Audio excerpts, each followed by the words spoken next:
Quizzes and tests can be extremely nerve-wracking, no matter how much experience you have in a given subject. In fact, I'm nervous about an upcoming exam in computer security, and I do that for a living. Problem is, anxiety can affect your memory, so stress management is imperative when preparing for an important test. Staying calm while studying or attending class can increase your retention, and staying calm while testing can improve your recall. Try to set aside any outside sources of stress and focus only on the question in front of you. And remember, there is always a way to recover from a wrong answer or even from a bad score. Make sure to use any amenities your instructor allows. If it's an open book test, make sure you bring the book with you.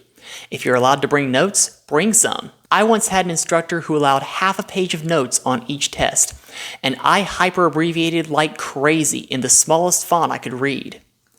If your instructor allows you to bring water, use it to relax.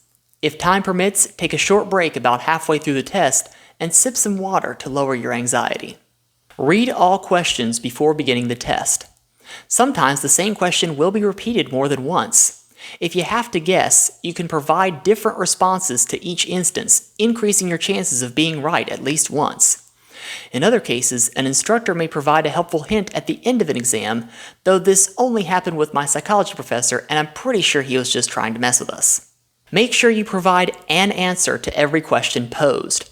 In most cases, there is no penalty for an incorrect response, and in some cases, you could even receive partial or full credit for your answer, even if it's wrong. It's in your best interest to try, even if it's just a guess. And guessing isn't always as risky as it sounds. There are ways to make an educated guess, which we'll get to in just a moment. Needless to say, time is a bit of a factor when it comes to exams, so if you're stuck on a question for too long, just put a big star in the margins so you'll remember to come back to it later.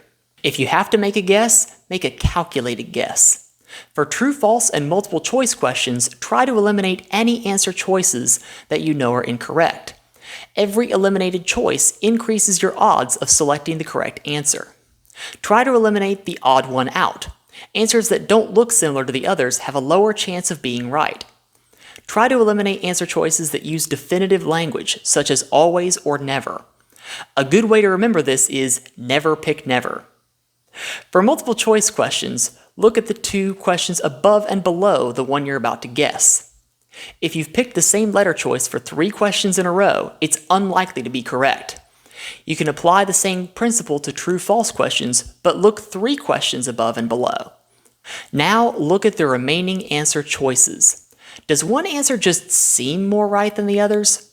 Try to read the question and the answer choices aloud in your head, but in your instructor's voice. The mind has an interesting way of processing spoken words, so even if you can't recall the answer to the question, you may recall something your instructor said that might help. If all else fails, select the answer choice that is closest to the middle. B and C answers are more likely to be correct than A and D answers on 4-choice questions. For essay-based questions, try to incorporate key terms from the course in your answer. In most cases, the grader doesn't get paid nearly enough to take their work home with them, so they'll just skim the answer and assume it's correct if it sounds smart enough. For much the same reason, you should also try to incorporate big words into your answers as well. This one also helps when a language barrier or inebriating substance is in play. If an instructor thinks they can't understand your answer, they may count it right just to avoid looking dumb in front of their colleagues. If all else fails here, appeal to the instructor's interests and sense of humor. Remember, grading essay-based questions isn't an exact science, and you can use that subjectivity to your advantage by clouding the instructor's bias in your favor. Once you're done, look over the entire exam to make sure all questions have an answer on them. Turn it in, leave the room, and pat yourself on the back. You did it! You got through one of the most stressful things in college, and you hardly even broke a sweat. Next time, we'll go over a few other ways to supercharge your grades, and after that, we'll be capping it off, no pun intended, with a list of 10 smartphone apps that every college student should use. I don't know what I would have done without them, so stay tuned.